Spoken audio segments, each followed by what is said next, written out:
నమస్తే. ఇన్నాళ్ళు నన్ను సపోర్ట్ చేస్తూ, ఎంకరేజ్ చేస్తూ మీ ప్రేమని నాకు అందిస్తున్న ప్రతి ఒక్కరికి కృతజ్ఞతలు. అలాగే ఈ వీడియో కూడా ఖచ్చితంగా మీకు ఉపయోగపడుతుంది. లైక్, షేర్ అండ్ సబ్స్క్రైబ్ చేసి మీ సపోర్ట్‌ని నాకు అందించండి. అలాగే ఈ వీడియో పట్ల మీకున్న అభిప్రాయాన్ని కామెంట్ సెక్షన్‌లో కామెంట్ చేసి తెలియజేయండి. ఇప్పుడు వీడియోని చూద్దాం. సూర్యోస్మి, నేను మీ విక్రమాదిత్య. ఆరోగ్యమే మహాభాగ్యం, ఆరోగ్యం భాస్కరాధీనం. ఆదివారం మద్యం, మాంసం, మైదనం వద్దు, ఆరోగ్యం ఐశ్వర్యం వద్దు. మీరు ఆచరించండి, 10 మందిని ఆచరింపచేయండి. ఆచరించండి, ఆరోగ్యవంతులుగా ఉండండి. ఆచరించండి, ఐశ్వర్యవంతులు కండి. ఆచరించండి, ఆనందంగా జీవించండి. సూర్యోస్మి. నమస్తే, వెల్కమ్ టు అవర్ ఛానల్. నేను పద్మిని. ప్రస్తుతంతో పాటు ప్రముఖ ఆధ్యాత్మికవేత్త, సూర్య ఉపాసకులు, Sun Spiritual Society founder Vikramaditya గారు మనతో పాటు ఉన్నారు. మాట్లాడదాం. సార్ నమస్తే. సార్ సూర్యోస్మి తల్లి. ఎందుకు నవ్వుతున్నారు sir? Special day. Special day. Yes, definitely. ఏమిటి స్పెషల్ డే అంటే? డిసెంబర్ మాసం కదా. అంటే పాత సంవత్సరాన్ని విడిచిపెట్టి కొత్త సంవత్సరంలో అడుగెడబోతూ ఒక్కళ్ళు ఇద్దరు ముగ్గురు అవుతారు, కుటుంబం పెద్దదవుతుంది. అంటే మనకి కొత్త సబ్స్క్రైబర్స్ వస్తారు కదా. టాలెంట్ అంటే టాలెంట్. అలాగే మనకి నూతన సంవత్సరంలో ఒక అద్భుతమైనటువంటి ఆధ్యాత్మికవేత్త పురుడు పోసుకోబోతున్నాడు. ప్రకృతి పరవశించి ఒక శ్రీరామచంద్రమూర్తిని, రామచంద్రుని మనకి ఇవ్వబోతుంది. అంటే ఇలాంటి హెల్దీ వాతావరణం అందరిళ్లలోనూ కలగాలి. నేను నిజంగా నాకు చాలా ఆనందంగా ఉంది. ఏం సాధించామంటే ఒక కొత్త తరానికి, అంటే 2025 చాలా ప్రమాదకరంగా పరిస్థితులు మారబోతున్నాయి. మరి ఇలాంటి వాతావరణంలోకి ఎంతోమంది జన్మలు తీసుకుంటూ ఉంటారు. కానీ అందరూ జన్మలు తీసుకోవడం వేరు. తన కళ్ళెదురుగా ఒక అద్భుతమైనటువంటి ప్రపంచాన్ని, ఒక బిడ్డ రాబోతుంది. అంటే నేను కొన్ని గర్వంగా ఫీల్ అయ్యాను. ఇక అప్పుడు 2021 మణిపద్మేహ మంత్రంతో ఒక బిడ్డ జన్మ తీసుకున్నాడు. ఇప్పుడు ఎంత వయసు ఎంత ఉంటది? 2021 4 ఇయర్స్. అలాగే ప్రవచనాలు వింటూ జన్మలు తీసుకోబోతున్నటువంటి బిడ్డలందరికీ స్వాగతం పలుకుతూ, పాత సంవత్సరానికి స్వస్తి పలుకుతూ, కొత్త సంవత్సరాన్ని వాళ్ళకి ఆహ్వానం పలుకుతూ. Thank you so very much. ఇది నాకు మాత్రమే అర్థమవుతుంది, మీకు అర్థం వాళ్ళకి కూడా తర్వాత అర్థమవుతుంది, మళ్ళీగా అర్థం అవ్వచ్చు. సరే, ఓకే, అర్థమవుతుందమ్మో, అంత తక్కువ అంచనా వేయకూడదు. సార్, బోర్డు మీద రాశారు డిసెంబర్ మాసం రాశి ఫలాలు చెప్పబోతున్నారా? రైట్. డిసెంబర్ రాశి ఫలాలు అని కాదు, కానీ అంటే నేను జ్యోతిష్యం మీద నా రీసెర్చ్ లో నేను ప్రధానంగా దృష్టి పెట్టేది అంటే రవి. అంటే మనం అందరం కూడా చంద్రమానాన్ని, చంద్రుడిని అనుసరిస్తూ రాశి ఫలాలు చెప్తూ ఉంటారు. ఇక్కడ అంటే మనం రవిని అనుసరించి చేస్తున్నాం. ఇది ధనుర్మాసంలో ధనుర్ సంక్రమణం. అలాగే రవిని మనం ఆత్మకారకుడు అంటున్నాం కాబట్టి, అంటే ఇప్పుడు చేసేది మేజర్ ప్రాబ్లం ఏంటంటే చంద్రుడిని అనుసంధానంగా చేసుకుని మనసుని మనం పరిపరి విధాల పరిగెట్టించేస్తూ ఉంటాం. ఆయన ఎప్పటికప్పుడు ఏ రోజుకు ఆ రోజు మారిపోతూ ఉంటాం, కానీ ఈయన నెలకొకసారి మారుతూ ఉంటాం. కాన్సన్ట్రేటెడ్ గా రవినే బేస్ చేసుకోవాలి.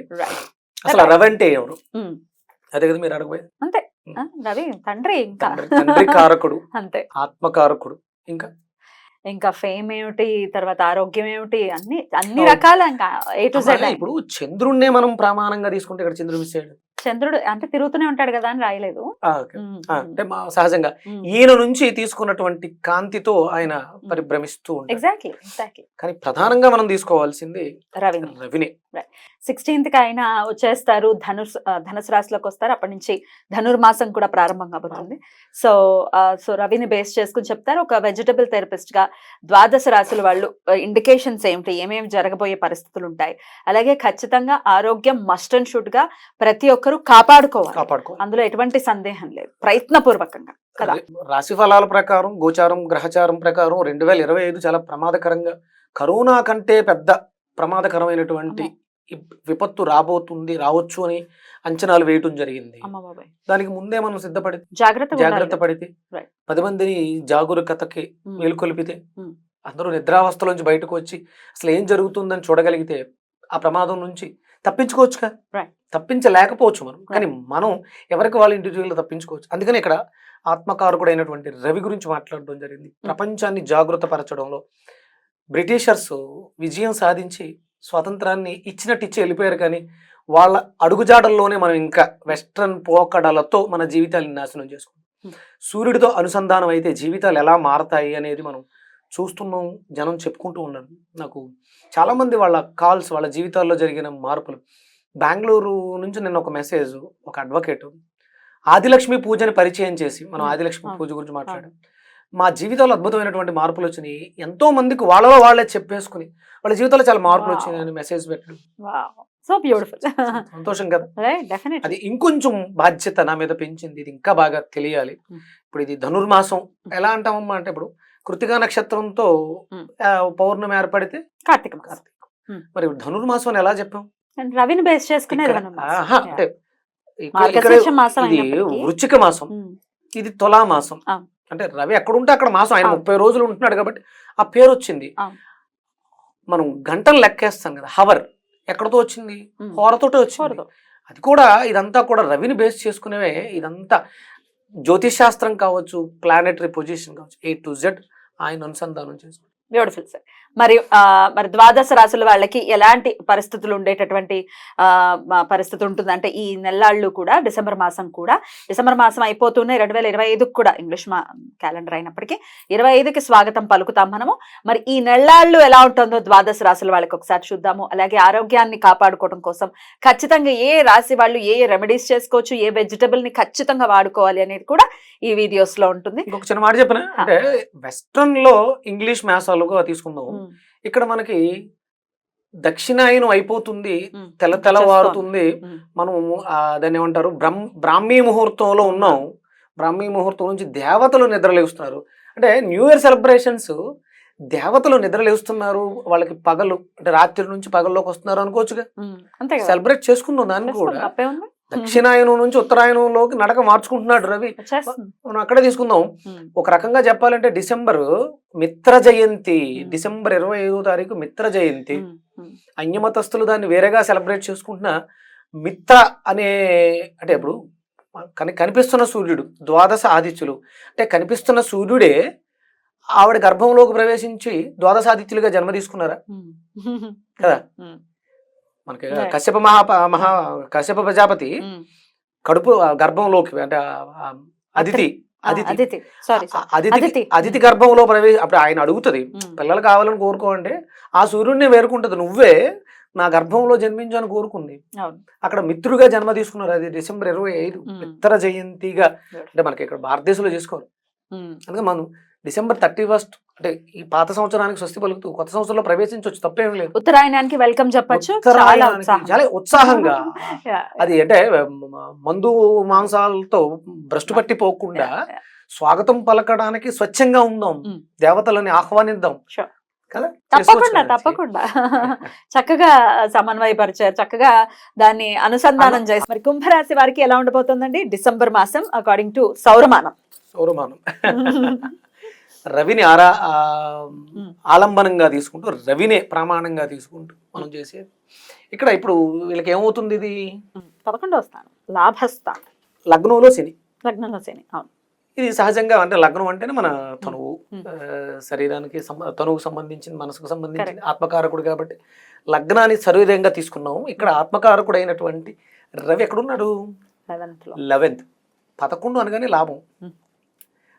మరి ఏ లాభాలు ఇస్తుంది అంటే, రవికి కారకత్వాలు ఏమున్నాయి? రవి కారకత్వాలు అన్ని అదే ఆరోగ్యం లాభము, పేరు ప్రఖ్యాతల లాభము, అన్ని. సోదరులు అంటే ఇప్పుడు 11 అంటే మామూలుగా తృతీయం సోదర స్థానం, తమ్ముడు చెల్లెళ్ళు.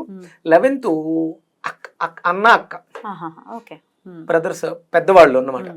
3 చిన్నవాళ్ళు, 11 పెద్దవాళ్ళు, ఇంకా ఫ్రెండ్స్ కూడా, స్నేహితులు. అంటే లీడర్షిప్ క్వాలిటీస్ అవి తీసుకునేది. ఇక తండ్రి కొడుకులు ఇద్దరు ప్రభావాన్ని అధికంగా తీసుకోవడం జరుగుతుంది. సహజంగా అంటే కుంభం మంచి విశేషమైనటువంటి పేరు ప్రఖ్యాతలను ఇస్తుంది. ఒరిజినల్గా ఈ సమయంలో అంటే నాకు తెలిసిన కుంభరాశికి సంబంధించిన ఒక డైరెక్టర్ సినిమా రిలీజ్ అవ్వాలి, పోస్ట్ పోన్ అయింది. ఇది అతనికి అద్భుతమైనటువంటి విజయాన్ని చేకూర్చి అది ఆయన అకౌంట్లో పడేది. అయినా పర్లేదు, తర్వాత కూడా మారినా కూడా ఆ విజయాన్ని సొంతం చేసుకుంటాడు. సినిమా పోస్ట్ పోన్ అయినట్టుందిగా, జనవరిలో పడకుండా. అయినా పర్లేదు, అంటే సహజంగా తన జాతకం అద్భుతంగా ఉంది, దాని ప్రభావం ఉంటుంది. ఇక్కడ మనం తీసుకుంటే లాభంలో తీసుకుంటే, ఒకవేళ రవి బాగోకపోతే మన జాతకంలో వ్యక్తిగత జాతకంలో రవి బాగోకపోతే స్నేహితులతో వచ్చేటువంటి వైరాలు, మనకు వచ్చినటువంటి లాభాల్లో ఇబ్బందులు, అలాగే అన్న అక్క వీళ్ళకి సంబంధించిన సమస్యలు ఇలాంటివి వచ్చే అవకాశం ఉంటుంది. కొంచెం జాగ్రత్తగా ఉండాలి. మన లాభస్థానంలో ఉంది కదా, అలాగే అంటే మనకి ద్వితీయంలో రాహు ఉన్నాడు. అందుకని అంటే మనం ద్వితీయంలో రాహు అనగానే వాక్కు స్థానం కొంచెం పెడసరంగా ఉంటుంది. దానివల్ల ఈ లాభం పాడైపోవచ్చు. అంటే ఇక్కడ మిగతా గ్రహాలను కూడా మనం ఆలంబనగా తీసుకోవాలి. అలాగే వ్యయంలో శుక్రుడు, బెడ్ కంఫర్ట్స్, భార్యాభర్తల మధ్య వచ్చే ఇబ్బందులు రావచ్చు. వీటిని అంటే మిగతా వాటిని కూడా మనం పరిగణలోకి తీసుకుని దీని ప్రకారం మనం చాలా జాగ్రత్తగా ఉంటూ వీళ్ళకి ఈ డిహైడ్రేట్ సమస్య అంటే రవి యొక్క ప్రభావం వల్ల లివరు డిహైడ్రేట్ అయ్యే అవకాశం ఉండొచ్చు. ఈ చలికాలంలో ఒకంత డిహైడ్రేషన్ ఉంటుంది. కంపల్సరీ మాయిశ్చర్కి సంబంధించి నూనె పదార్థాలు, అంటే నూనె కాదు, అంటే ఇప్పుడు నేను నూనె పదార్థాలు అని చెప్పేసి కొబ్బరి నూనె తాగేయటం ఇంకా, కొబ్బరిని విరివిగా తీసుకోవటం, నువ్వుల నూనె బదులు నువ్వుల్ని విశేషంగా తీసుకోవటం ఈ డిసెంబర్ బాగా అవసరం వాళ్ళకి. అలాగే బెండకాయలు మనం విరివిగా తీసుకోవాలి. సోక్ చేసిన బెండకాయలు వాటర్ని ఉదయం తీసుకోవడం ద్వారా ఈ సమస్యల నుంచి బయటపడడానికి ఎక్కువ అవకాశం ఉంటుంది. సహజ లాభస్థానం అది ఒరిజినల్గా, అంటే లాభాలు విపరీతంగా ఉంటాయి. ఇంకా బాగుండాలి అని కోరుకుంటే మీరు ఆరాధన చేసుకోవచ్చు. మనం రవి ఆరాధన విశేషంగా చేసుకుంటూ హనుమంతుల వారి ఆరాధన విశేష ఫలితాలను ఇస్తుంది. ఈ నెలలో హనుమంతుల వారికి సంబంధించిన ఏదో రాముల వారికి హనుమంతుల వారు దొరకడం కూడా ఈ మాసంలోనే జరిగినట్టు కనపడటం. ఆ హనుమంతుల వారి ఆరాధన చేస్తే ఆయన వాయువేగంతో మనకు జరిగే పనులన్నింటినీ లాభాలని సంజీవని పర్వతంలా తీసుకొచ్చి మన దగ్గర పెడతాడు అని చెప్పచ్చు. హనుమంతుల ఆరాధన విశేషంగా చేసుకోవటం శ్రేయోదాయకం. రైట్, చాలా బ్యూటిఫుల్ గా ఎక్స్ప్లెయిన్ చేశారు. ఒకంత జాగ్రత్త వహించాల్సినటువంటి మాసం. లాభాలు రావాలి అనుకున్నప్పుడు కొంచెం రాహు రీత్యా కొంచెం నోరుని కంట్రోల్లో పెట్టుకోవాల్సిన అవసరం. భార్య భర్తల మధ్య ఏమైనా గొడవలు వస్తుంటే తగ్గిపోవటం, సమన్వయించుకోవటం. తగ్గితే తప్పే ఉంది, భార్య దగ్గరే కదా. ఒకవేళ భార్య తగ్గాల్సి వచ్చింది, భర్త దగ్గరే కదా అని అన్వయించుకోవటం, ఆరాధనలు బాగా చేసుకోవడం ద్వారా ఈ సమస్యల నుంచి బయటపడవచ్చు. రైట్ సార్, చాలా బ్యూటిఫుల్ గా ఎక్స్ప్లెయిన్ చేశారు. కృతజ్ఞతలు. ఇక నెక్స్ట్ వీడియోలో మీన రాశి గురించి తెలుసుకుందాం. Thank you sir. నమస్తే. సూర్యోస్మితలు.